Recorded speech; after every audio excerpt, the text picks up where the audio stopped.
Good afternoon, ladies and gentlemen. Welcome to the webinar, What's in for Fashion? Sustainability is the New Normal, one of the highlighted fashion series events of the HKTDC International Sourcing Show online. This session gathers industry leaders who will look into the issue of fashion sustainability. We have altogether more than 15 webinars on International Sourcing Show Online Intelligence Hub. Please visit Intelligence Hub on our ISS website and gain insights from industry experts. Apart from joining the webinar, don't miss the chance to meet your potential suppliers by using our AI-powered click-to-match business matching platform. Kindly be reminded to register if you haven't done so. This webinar will be conducted in English and Putonghua with simultaneous interpretation services. You're able to choose either Putonghua or English as the interpretation language by clicking the interpretation button at the bottom of the screen.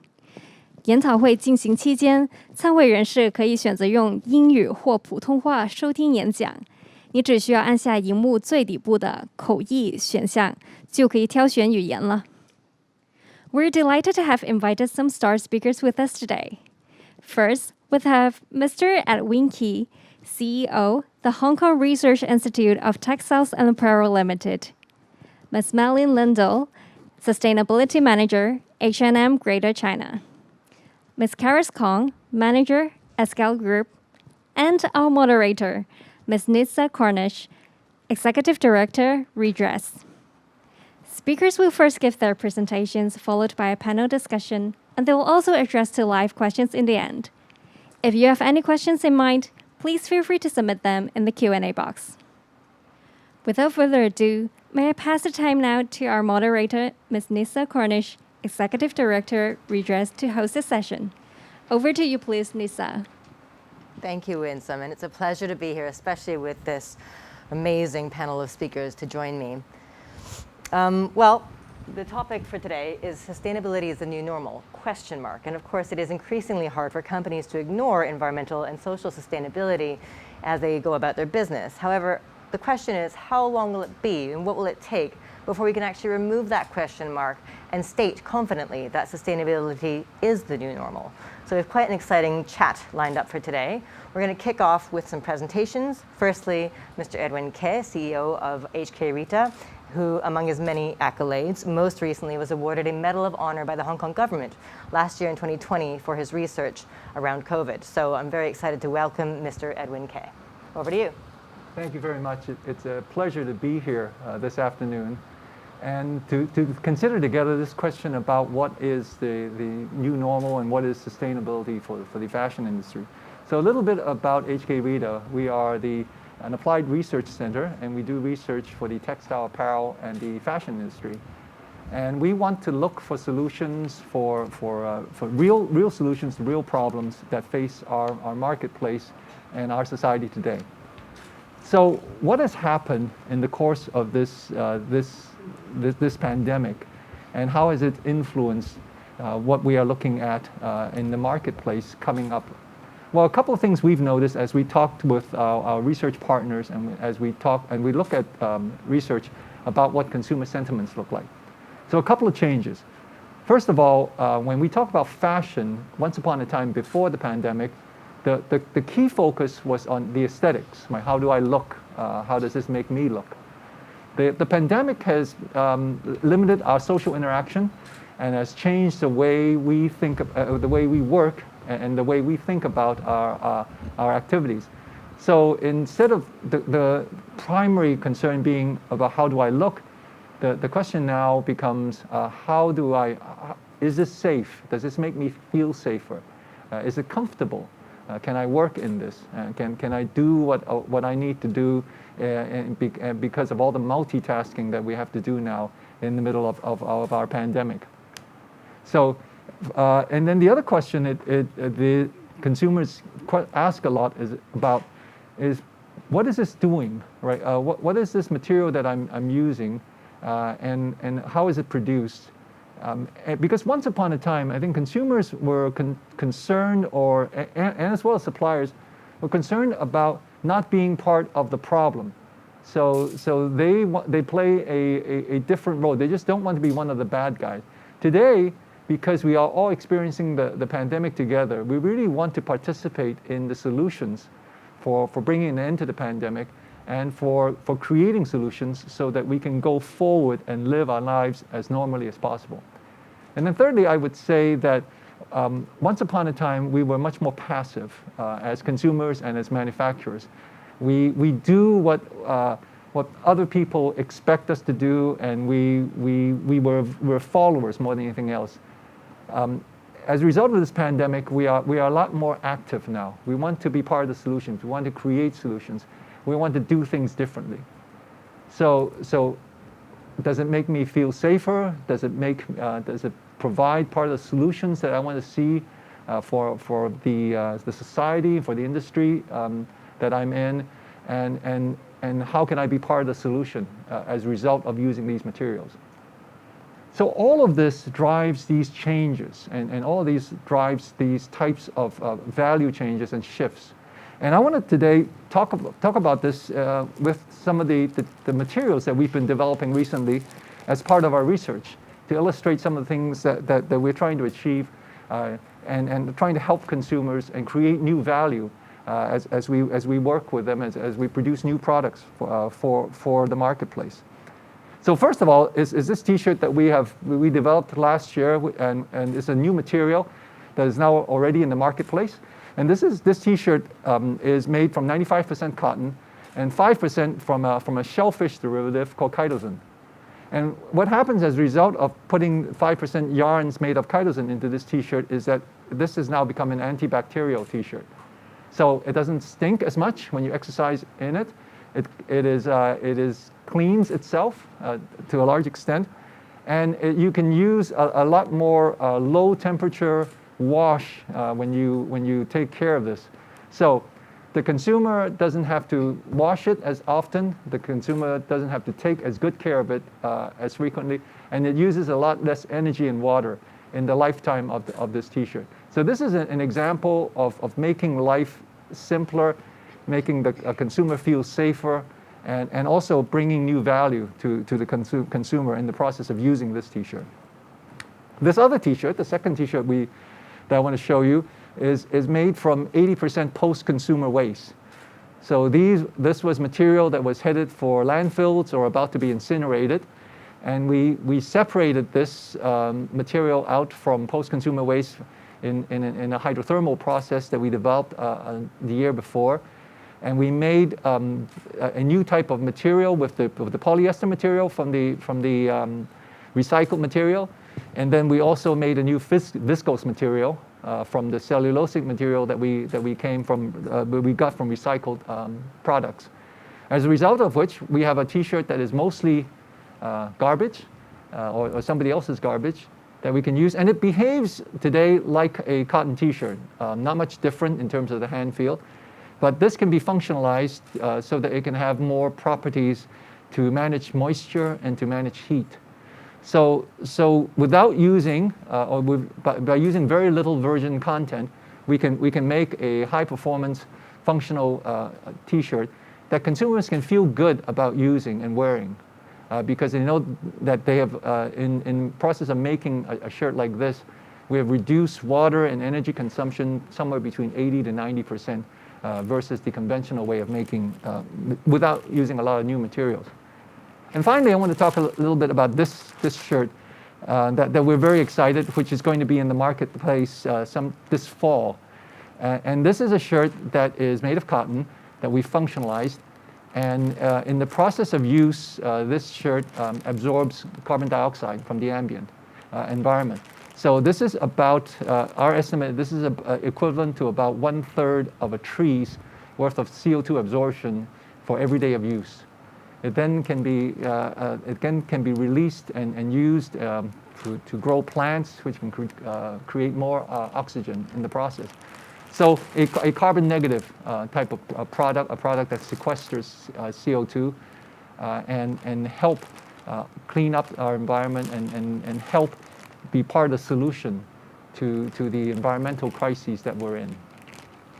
All these are illustrations of some of the new functionality and some of the new values that we are creating as we produce products for our consumers, and as we help consumers with their new lifestyle and with their new value changes. I want to think a little bit now about what all this means for us who are in Hong Kong and the roles that we play. So 60, 70 years ago, Hong Kong was a place where we made yarns and fibers for the industry. And then in the 60s and through the 80s, we were a manufacturing site in which we made apparel for most of the marketplace that we operate in today. And then since the 90s, we are a manager of a lot of people's supply chain, a lot of people's sourcing activities, and we're the buying hub for a lot of these brands and companies. What is the role that Hong Kong will play in the future? And how can we continue to create value in the fashion supply chain? And how can we support the sustainability ambitions of our customers in the supply chain? A lot has to be part of the role has to be that we do a lot more innovation in the materials and in the way we manufacture and in the supply chain that we operate in, so that we can all be more sustainable, we can all be carbon negative or carbon neutral, and so that we can all be much greener in our life.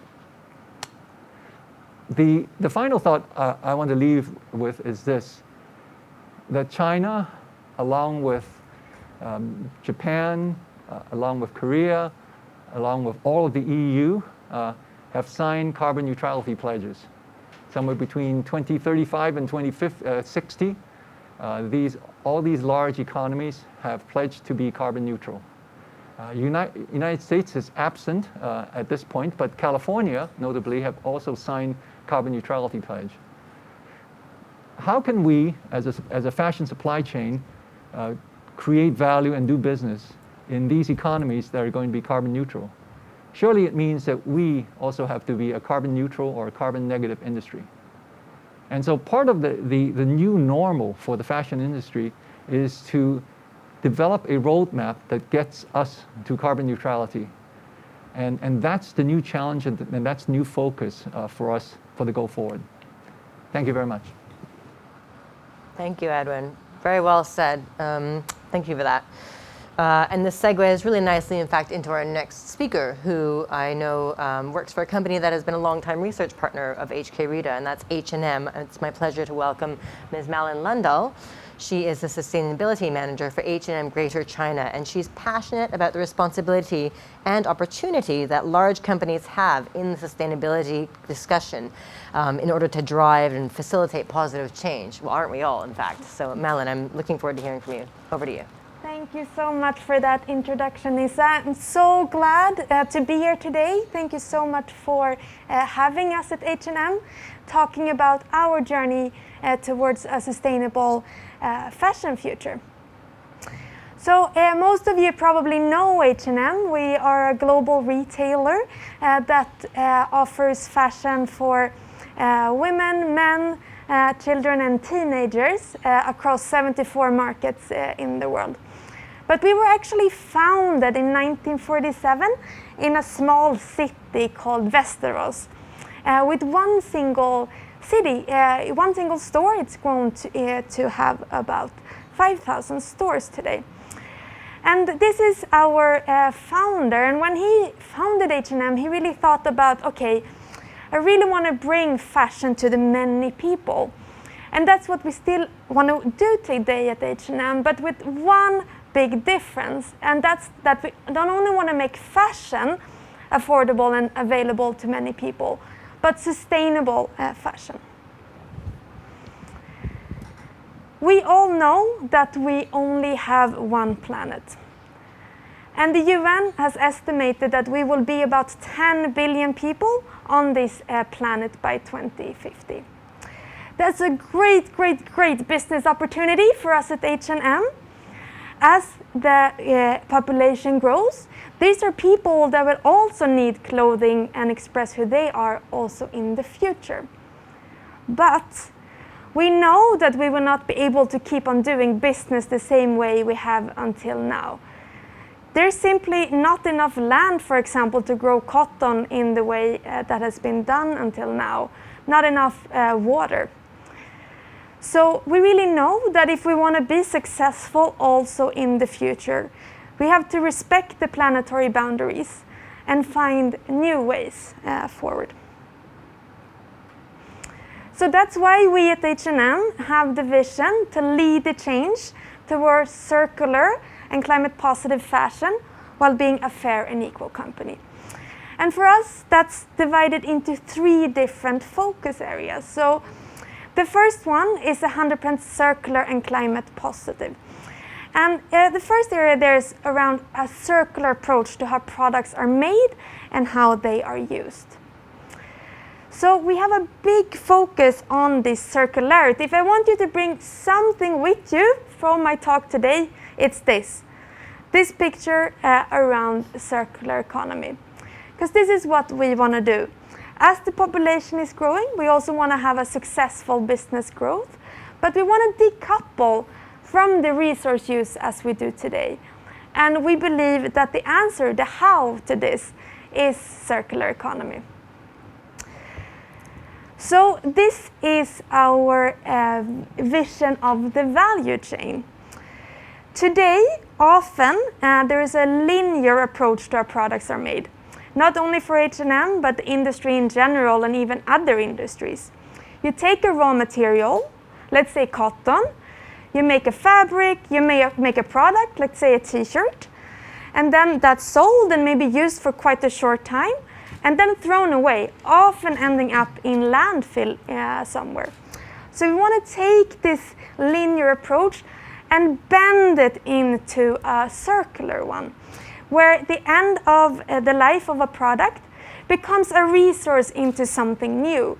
But not only that, we really want to maximize the resource value and minimize the waste through all these different steps. So that's what you see here, and the different steps that we see in our value chain, where we focus a lot, especially on the first step of raw material and manufacturing, where we have, for example, our biggest carbon footprint. So huge focus on materials.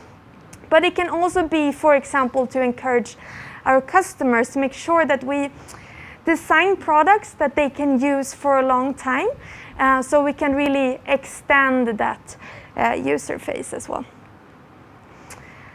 The second one is around sort of using only recycled and sustainably sourced materials, and then also using only renewable energy.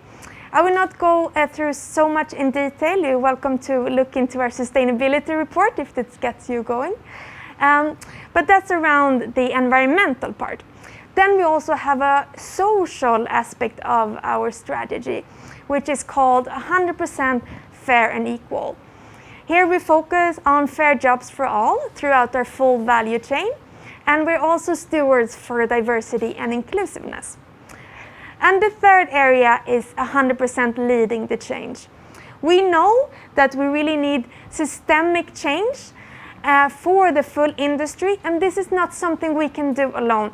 We need to find collaborators, different stakeholders throughout this full value chain to work together with. And HKRITA is one partner in this. So big focus on promoting and scaling innovation, focusing on materials, recycling of textiles, finding new technologies for that. But it's also about driving transparency. We really want to empower our customers with more information about the garments so that they can take informed, sustainable shopping decisions. And then we also want to reward sustainable actions, both for our customers as well as for other business partners. I already mentioned our work with materials, but we have a goal of 100% recycled or sustainably sourced materials by 2030. And our latest result is 57%, so we are well on our way, but still have a lot of work to do there, of course. Here's just an example so you can understand the impact of when we work with recycled materials. This is a pair of denim that contains 20% recycled cotton. And just by having 20% in one pair, we actually can save about 1,000 liters of water. So huge impact with this. I want to take the last couple of minutes of just showing you some examples then. Okay, nice that you have this vision and these focus areas, but what does it really look like then for in the customer offer? So we always have these green hang tag products in our stores to more easily show to our customers. This is a more sustainable garment, and we encourage you to look at it with this green hang tag, where we transparently show what type of material is on there. Another way that we invite the customer to be part of the solution is through our garment collecting program. So in all our stores at any time, our customers can hand in any unwanted textile to us from any brand, and we will take care of it. So this is a way from saving from textiles going into landfill, and it can get either a second life or be recycled and reused into something new. Here is a very recent example. It's actually launched today, but this is our innovation stories. So this is the first time we have used this platform where we really want to have a collection that's inspired by science and powered by innovation. So focusing a lot on sustainable innovation. So here we're working with a lot of new materials. One example is Deserto, which is a plant-based vegan alternative to leather, which is made from cactus plants. So that's what I wanted to share with you today. Thank you so much for listening. Thank you, Malin. That was fantastic to hear from. And you touched on a really important point there, which is transparency, which I agree is really key to consumers understanding and joining you on that journey towards sustainability. Our third panelist also knows something about transparency, I'm sure, joins us from Esquel Group, where she is a manager. In fact, she's a product of that company's Progressive People Development Program, a management trainee. And she graduated from that program and is now representing Esquel in this panel. And that's just part of their commitment to social sustainability, which I'm sure Ms. Charis Kong can tell us more about. Charis? Thank you. Thank you, Nissa, and thank you to HKTDC for having Esquel here to represent the manufacturer's perspective on what is happening in our operating landscape today and how that affects our business. So when we talk about sustainability, I think everyone is referring to the quality of being able to continue over a period of time. But that looks a little different to everyone. And as a profit-making entity, the question that we always have to ask ourselves is, how do we ensure business continuity? So we look at the biggest risks and opportunities for our business. And in today's operating landscape, really, the way that we work with people and the planet is existential to us. So let me break that down a little bit. People are at the heart of our business. We have to grow a resilient, agile, and stable workforce. But how we do that today is very different from how we would have done that 10 years ago. Today, we have a new generation entering the workforce. They are bright, they're educated, and they have so many other opportunities. And we face intense competition to attract and retain the best talent. Actually, the manufacturing industry is no longer an attractive one for the new workforce, the new generation to enter into. So that's the challenge that we face. How do we change that and become attractive again? Going hand in hand with that is rapid technological transformation. As technology advances, the way that people work also changes. And if we are to remain competitive, we have to upgrade our skill sets. So we are no longer experts in manual sewing work, but we need skill sets like engineering, data analysis, and programming in order for us to remain competitive. Finally, we think about the health of our employees as well. So in the areas that we operate, although the education levels are rising, the level of understanding about health, both physical and mental, is not quite there yet. And so it is, and this has effects on our business.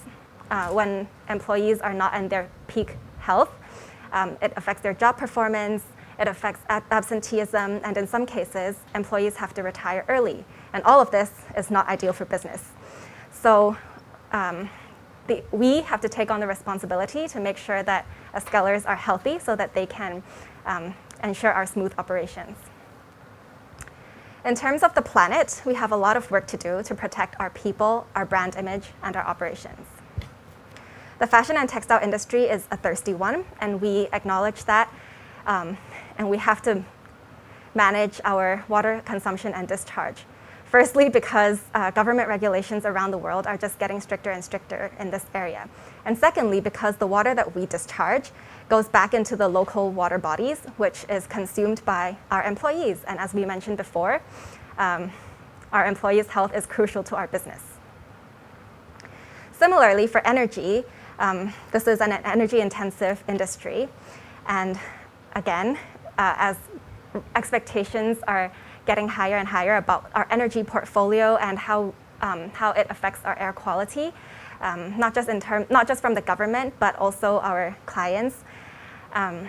We also have to make sure that we keep our air clean. Also because the air that we release is breathed by our employees and affects their health as well. Finally, sadly, we have experienced firsthand the impacts of climate change. This is a photo of the industrial park where our Vietnam factory is located. A couple of years ago, it flooded, which made us have to stop operations for the day. It also resulted in a lot of our products and machines being damaged. In other words, it cost us money. And sadly, this is not the only time that we have experienced such floods. Our factory sites in Guangdong have also flooded several times over the past few years. And we take this as a sign from the planet. Even if governments don't control us, even if our clients don't have these expectations of us, the planet is telling us that we have to take action. So, after looking at our risks and opportunities, what action can we take? Well, in terms of our people, we have to develop them and give them the opportunities to make sure that they can grow and stay with us. To attract the younger generation into our workforce, we have begun this Managineers program. Managineer is a combination of manager and engineer. So we have hired young university graduates to manage our spinning operations using technology. We upgraded our machinery, and now the Managineers can manage from the office remotely, and their skill sets are really using data and their engineering knowledge to improve productivity. So not only has this boosted our output by up to 3 times per person, it also ensures better job satisfaction and higher take-home pay for all the Managineers. But while we are upskilling our younger generation, we don't leave behind the so-called older people who have been with us for such a long time. The technological transformation impacts all of us. So we have to get people ready to join Industry 4.0.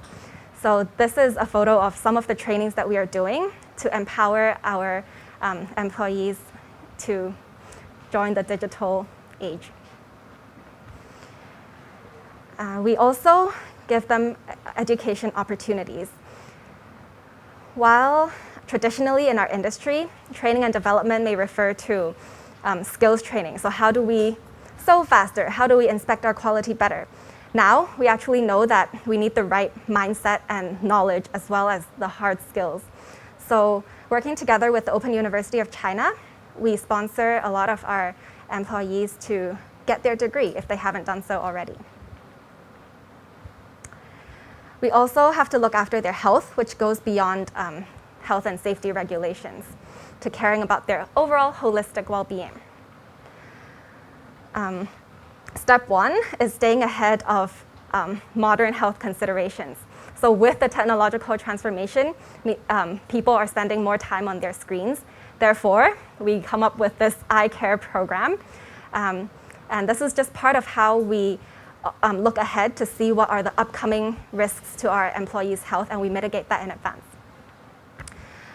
Secondly, we train up healthy habits. So as mentioned before, employees may not already have that knowledge or interest in looking after their own health. So we try to bring that culture change to them. This is from our Wellness Week, where we ran a series of workshops to help employees start to enjoy and understand what living a healthy lifestyle looks like. And alongside that, we enacted Dining 2.0.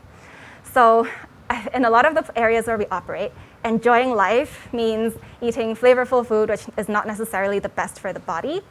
So we now have a nutritionist who designs our meals, including locally sourced produce. But before we did that, getting the nutritious meals is actually the easy part. We had to do a lot of campaigns and marketing to get people on board with changing their diet so dramatically. And now they are happy ambassadors of our Dining 2.0 program. In terms of the planet, we have to, step one, bear the responsibility for our ecological footprint. As a corporation, this means making investments into the right infrastructure. So this is our wastewater treatment plant, where we treat our own wastewater. We also have our own power plant, where we manage the emissions from the power plant, and we also have solar panels. And finally, this is our energy management system, which informs us which areas we need to improve our energy management, and also gives us, links us up with the best practices from other players in our industry. But that's just step one. We also have to activate our employees as change agents for the planet.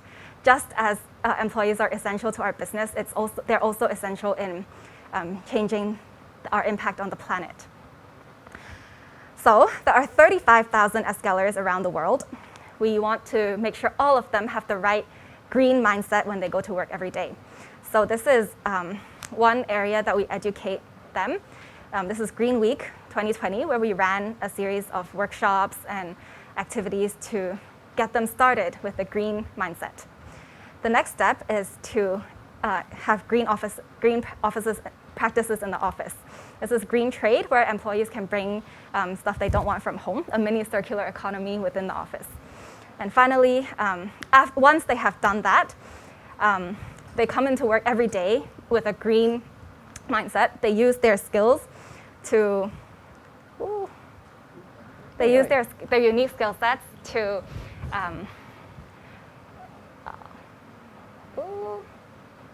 sorry. Okay. When every person knows how important it is to protect the environment, they come to work every day and they do their job with that idea of making a difference in their mind. So thank you. Thank you, Charis. That was really, really interesting. And I think you touched on it. The approach that you took was spot on, approaching it from a business standpoint, because ultimately that's it, right? Healthy people and a healthy planet aren't nice to have. They're not bonus things that you can add on. They are central to the sustainability of a business and of an economy even. So that's really great to see that businesses are taking that approach to it. Thank you. Okay, so we're going to jump into the moderated panel section of this presentation today, and I'm looking forward to hearing what all of you have to share after those terrific presentations. I'm going to kick off with a question that's directed to each of you, because I think you'll probably have slightly different answers. And the question is a simple one, but one with a lot of different potential answers. It is, how would you personally define sustainable fashion? There's a whole range of answers possible to that question, everything from ethical practices to circularity, et cetera, et cetera. So I'm keen to hear your personal views on this question. Edwin, do you want to kick it off? Sure.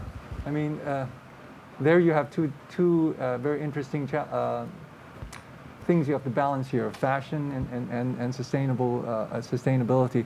So I think in that context, in the context of our conversation today, a sustainable fashion has to be something that makes us look good and feel good, and it has to be something that contributes not only to our personal well-being, looking good and feeling good, but also to the global health and well-being of our community and our planet. So how does it do that on a personal level, and how does it do that on a planetary level? And at the end of the day, when we talk about sustainable fashion, it has to be something that eventually becomes part of the reason why we are healthy, and why we are why we will continue to be so in the long term. So it has to be carbon neutral, has to contribute to well-being of the environment, but also the community and the peoples that are involved in it. Okay. No big deal, really. Just a small task. But at least the products that you're working on are sort of on that, or a step in that. Yeah, I think direction. aspirationally we need to be on that right Yes, road, absolutely. right? Malin? I mean, very similar to Edwin here. Personally, I would say these three words, right? Planet, people, profit. Like making sure that really we address all these three pillars together within the fashion industry, because we cannot just focus on one or the other, then we'll not reach sustainable fashion. Yeah. Yes, yeah, that triple bottom line concept, when I first heard it years ago, really resonated for me, and it does to this day still. I completely agree, yeah. And Charis? Well, from a manufacturing perspective, I think it's really important to look at the whole supply chain when we think about sustainable fashion. So what are the raw materials? But beyond that, what processes are involved in creating the product? What chemicals were used? And if we go even beyond that, how is the water that was used to make this product treated? Where does the energy come from? I think these are all the things that make up a holistically sustainable product. Yeah, there's a lot to think about, isn't there? But none of it, I feel like, is unattainable. It's all sort of just steps in a process. Hopefully we can get there to sustainability is the new normal. Okay, terrific. So my next question is maybe more directed towards Charis and Malin on the production and retail side of things. And it is, and you did touch a bit on it in your presentation, Charis, it's about how to strike a balance between, of course, upholding environmental sustainability and still keeping up in the fast-paced fashion world, and answering to shareholder needs, and like you said, that third bottom line, which is profit. Do you want to speak to that a bit first, Malin? Yeah, sure. So I think it's all about looking at in a strategic approach. Like if you look just here and now and make all the investments today, that might be super tricky to also then survive as a business. But instead, really look forward. Okay, we are a successful business today. We want to be it in 50 years. Okay, what are the big challenges we have to reach that? Focus a lot on impact, focus on low-hanging fruit, focusing on really getting that education and set up that strategic approach, and then take these steps towards that. I think that's, for me, really the way to do this. Okay, yeah, thank you. Makes complete sense. And Charis, do you want to add anything on? Well, I think right now, today, stakeholder expectations on sustainability are a lot higher than ever. So fortunately, that business and environmental sustainability really go hand in hand right now. But of course, there are still times when we have to make that decision between making a profit and protecting the environment. And I think, speaking to Malin's point about what is going to happen in the next 50 years, these choices are going to get more and more difficult. And if we have to reach that point, I think innovation is super important. So again, I want to say how important people are to making this happen, because everyone has a really important role within the company to make sure that we can continue to run a sustainable business. So my colleagues in R&D are doing really important work, thinking about technological breakthrough to produce our products in more environmentally friendly ways. We also have lean experts who look at how we waste less throughout the production process. But I think even outside the actual people involved in production, our offices as well. So our sales, finance, and logistics teams, they're all working together on how we run a paperless company. How do we work with our customers, our banks, our logistics providers to ensure that as a supply chain, we're paperless. So everyone has their own area of expertise to make our business a little more environmentally friendly while bringing savings or brand image or other business benefits as well. That's very true. Really embedding it in the business and not having like the sustainability guy out on the end doing his own thing. And that is very much critical. Okay, great answers. Thank you. I'm going to direct the next one more towards you, Edwin. Charis just mentioned innovation as a key point, and you yourself mentioned that we all want to sort of be more participatory now rather than passive in the sustainability conversation, so that's great. But some would say that embracing sustainable fashion is a privilege of big companies with big resources. So are there barriers in your experience? I mean, you've worked with a number of different partners in this market and others. For smaller and medium-sized companies, some of whom may be watching, for instance, in terms of limited resources and whatnot, how are you seeing the playing field in terms of company sizes and the ability to be sustainable? I mean, you can't, it costs something to add, what is it, chitosan to a garment or make one out of carbon. Yeah. Well, I think there are two answers to that question. I mean, one, of course, there is a lot of advantage to being large. You can scale your impact. You can make a small difference in your organization and make a big impact in the world because of the size and the volume that you are.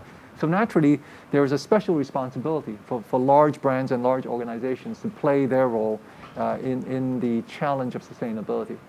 But I would also say, if you look at what has been happening in the marketplace today too, a lot of innovations are coming from small startups, small companies, people who just have these great ideas that they want to put in the marketplace, or young people who think differently about the same challenge.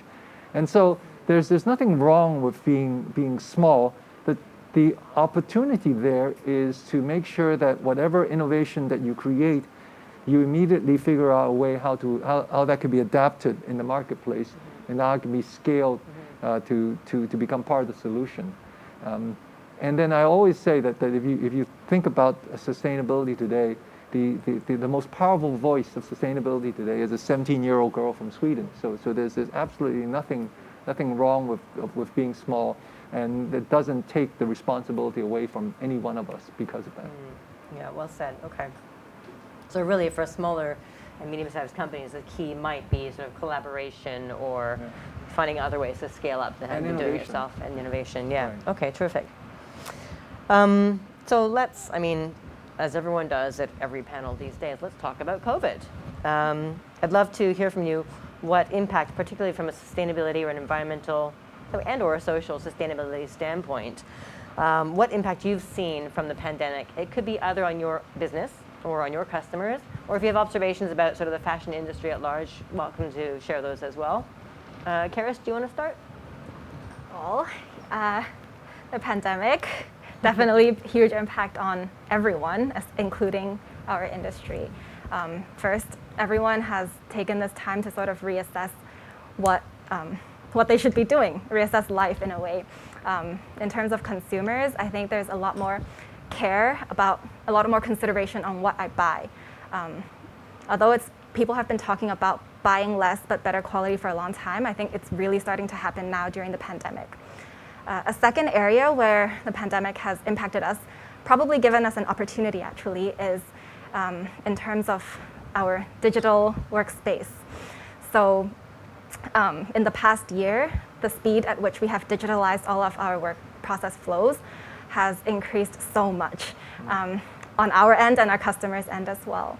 So when we digitalize sample making, design, and we just save so much in terms of logistics, in terms of creating the actual garments. And we're really glad that in this time, this has become such a thing that people are paying attention to and we're doing. Malin, would you like to speak to that question at all? Yeah, I think that a lot of awareness was created, especially in our part of the world when a lot of the factories closed down. And for first time in many parts, you can see a blue sky for maybe 20 years or something. And I think that was so impactful for so many people. A lot of animals coming back to places where they hadn't been for a long, long time because there was no human interaction, so to say. And I think that together with the space created of people not going to their workplace and working a lot, having the time to reflect about their purpose in the world and sort of a little bit more on the why part, I think that really drove awareness a lot, which I think is a positive outcome. And I also agree a lot with the digitalization. I see that so much with everything from potential business travels to customer payments to so many different parts. That jump happened so quickly. Things that might have taken 10 years, now we're done in 3 months. So yes, definitely impacts, of course. Yes, massive disruption, in most cases seen as opportunity, at least in my world, yeah. Edwin? Well, a couple of things that have happened during the course of this pandemic. First of all, e-commerce has really accelerated and have become the major source of a lot of companies' transactions and income for a lot of brands. China is, for the first time ever, in China retail is now more than 50% is online. So, and you can see that happening to other larger economies. So how do supply chains and how does fashion live in a world in which consumption is now almost direct to consumer, cutting out a lot of the middlemen? And then how do we do fulfillment? How do we do warehousing? How do we do manufacturing in that world, in that marketplace? It's going to be quite a shift and a change in our mindset. I think the other thing that we see a lot of happening, along with the changes in digitization and the way we communicate with each other too, is what we expect of our clothes. That we now look for functionalities that we perhaps not think about when we think about fashion. So the whole idea of PPEs as part of our wardrobe was something that was very foreign to a lot of people. But now we look for features in our clothes that help protect us, that keep us healthy. So do we have bacteria and viral barriers that we can build into our clothes? So I think all of that has put a lot more science into the fashion industry that once upon a time was very much more focused on aesthetics and on the art side of things. So that has created some new conversations and requires some new skill sets from all of us in the industry. Yeah, it's very exciting, an interesting shift as well, and one that's most certainly accelerated at this time with the pandemic. Okay, thank you. Okay, well, another question that takes it back very much towards the circularity, environmental sustainability side of things. We at Redress deal very much with one of our core programs with post-consumer clothing waste, of which, I don't need to tell any of you three, there's a tremendous amount out there and more every day. So I'm always interested in strategies for end of life, and I'm sure a lot of people viewing, regardless of what industry they're in, are maybe exploring options for extended producer responsibility for their products. So I'm interested, Malin, I know that H&M has a clothing collection program. I'm interested in, maybe it might be helpful for some of the viewers if you could share a little bit more about what that took or takes to set up and run, and what response you've seen from customers, just sort of a little bit around that strategy and what it's looked like for you. Yeah, sure. I mean, garment collecting program, like I mentioned a little bit before, is really our way to invite the consumers to together really get these textiles that would usually end up in landfill and give them either a new life or recycled into something new. When that was launched, we did not have that infrastructure.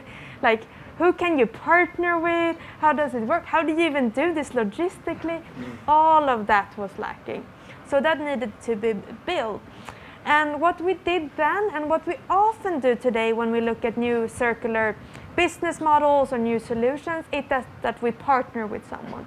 So we work together with a global partner called ICO that are really, really good at handling that next step. So we will take in all these unwanted garments, and then we hand it over to ICO. And they then sort it depending on what state each garment is in and what type of material they are from.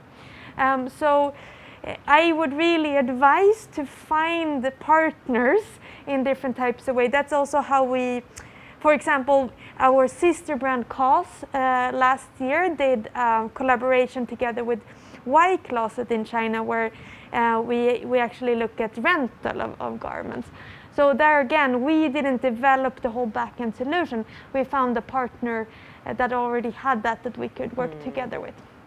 Okay, so that's one of the themes I'm really seeing reoccurring during this panel is collaboration and partnership and not reinventing the wheel or creating solutions yourself if they exist out there, which I think is something that anyone can relate to in business as a way to move things forward. So that's fantastic to hear. Thank you for sharing that.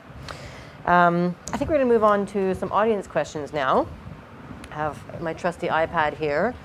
So I'm just going to read out the first one. It's to all speakers.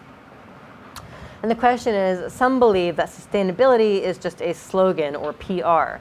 How do you make sure the concept is applied to your business? And perhaps how do you make sure that that is communicated to the customer?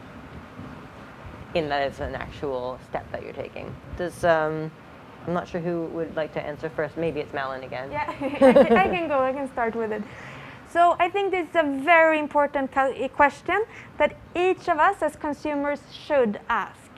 When you see a claim, a sustainability claim, try to do some research. Usually there is information on the company's webpage, etc., on how they are reasoning and what type of proof or facts and transparency they have behind those claims.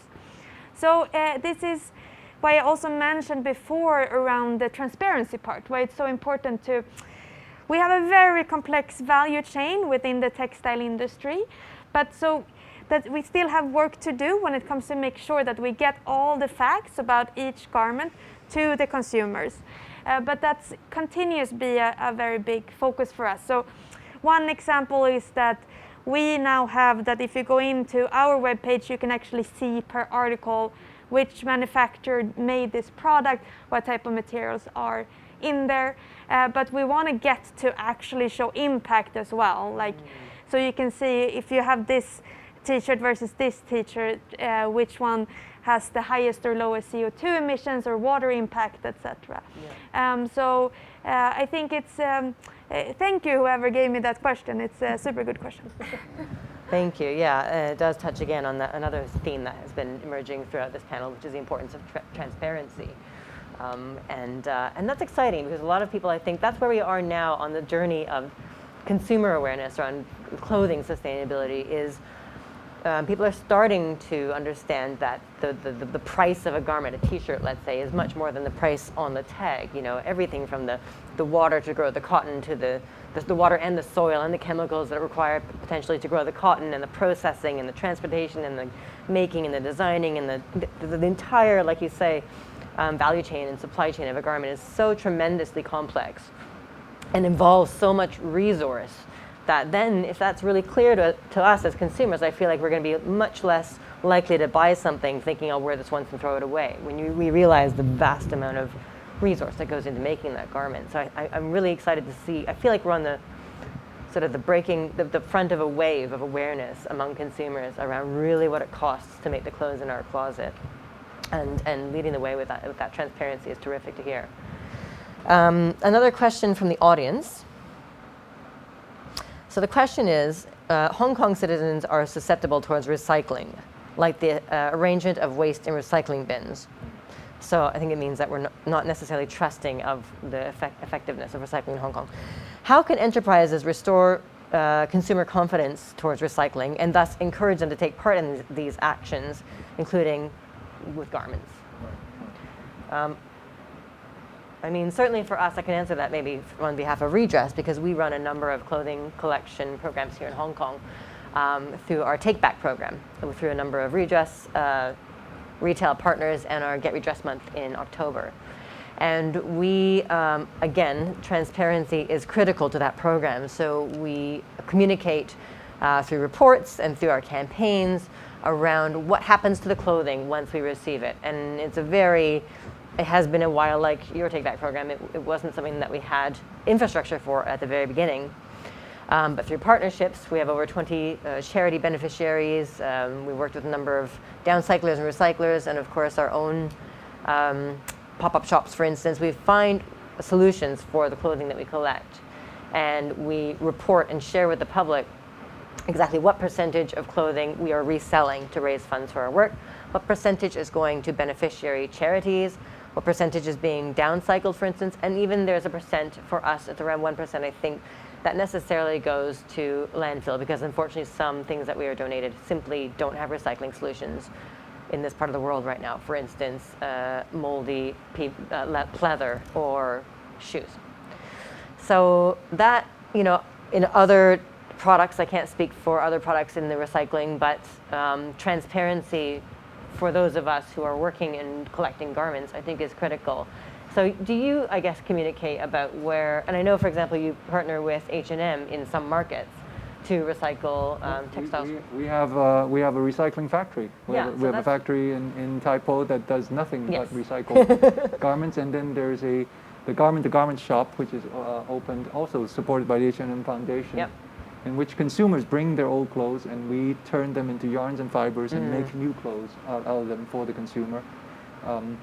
I think that the question there is that in a place like Hong Kong, where we have no manufacturing capability anymore, how can we be more effective as recycling? Yeah. And I think what part of that is to reduce consumption is the easy answer, but the second answer may be that we design apparel with circularity in mind. But thirdly, that we develop local solutions so that we instead of just landfill, which is the only solution we have today, that we figure out how we can deal with this in the particular context of this crowded city that we live in. So it could be recycling factories and reprocessing places. Which you are working on. Yeah, and to demystify it for consumers so they can come and have a look and see what actually happens to clothes. Because today it's a little bit of a black box, right? Yeah. Well, there is one of these amazing magical machines which I've seen at the mills in Xinhuan, which is one of the HKRITA projects, and I highly encourage viewers to go see it if you're here in Hong Kong. It's quite a phenomenal process to see your clothing made into a new garment right there on site. Yeah. Oh, we have another audience question. I'm not sure how much time we have left. Maybe someone can let me know, but we'll move to the next one anyway. So the question here is, okay, reducing waste or taking greener approaches often incur more costs. So like we were talking about earlier, like adding kaitas into a garment. So of course there is an element of collaboration and innovation, but how do smaller companies strike a balance between sustainability and profit? So again, sort of reflecting on our earlier question, but maybe more of a question.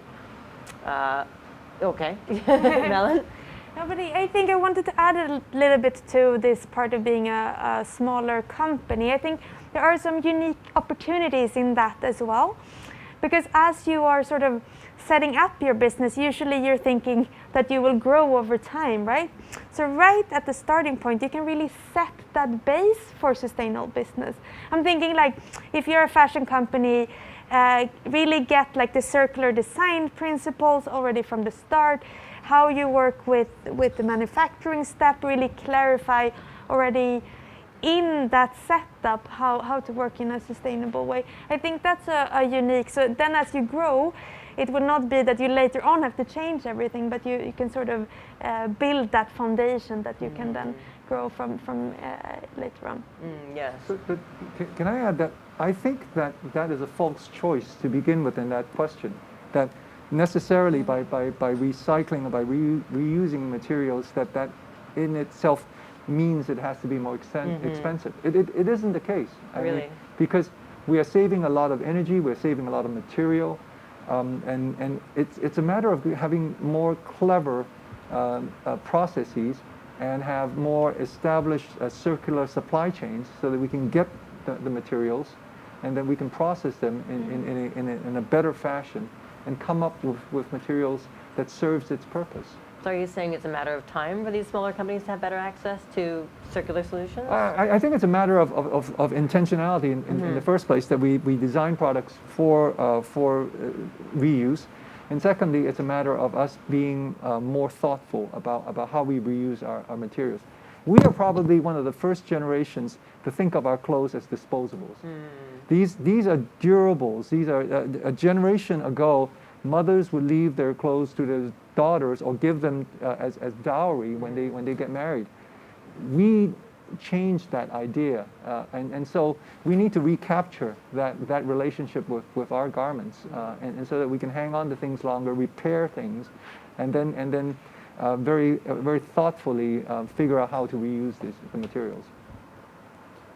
We do have, thank you, Edwin. We do have a couple more fantastic questions, but unfortunately I'm being told that we're out of time. So that just goes to show what an interesting panel it's been. I wish we had a lot more time to spend with all of you, but we're going to wrap this up now in the interest of time. So thank you once again, Edwin, Malin, and Charis, for your time. It's been really interesting speaking with you. Thank you. Thank you, Nissa, and all the panelists for the very insightful sharing. I'm sure our audience has learned a lot in the past hour. Ladies and gentlemen, thank you for joining us today. Before we finish, please be reminded to register as a buyer in the International Sourcing Show and log on to our AI-powered Click-to-Match business platform to meet your potential suppliers. 在结束之前，请记得登记成为网上采购会的买家，透过我们人工智能商对弈平台跟供应商见面。Later on, you'll be directed to the online questionnaire.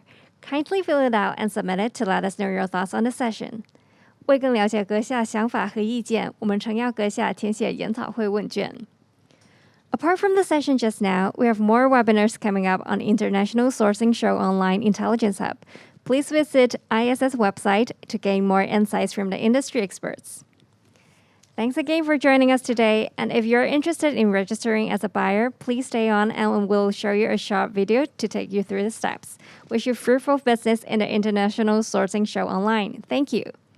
再次感谢各位今天的参与。如果您有兴趣登记成为买家，请留步观赏一个简短的登记方式介绍片段。谢谢，再见。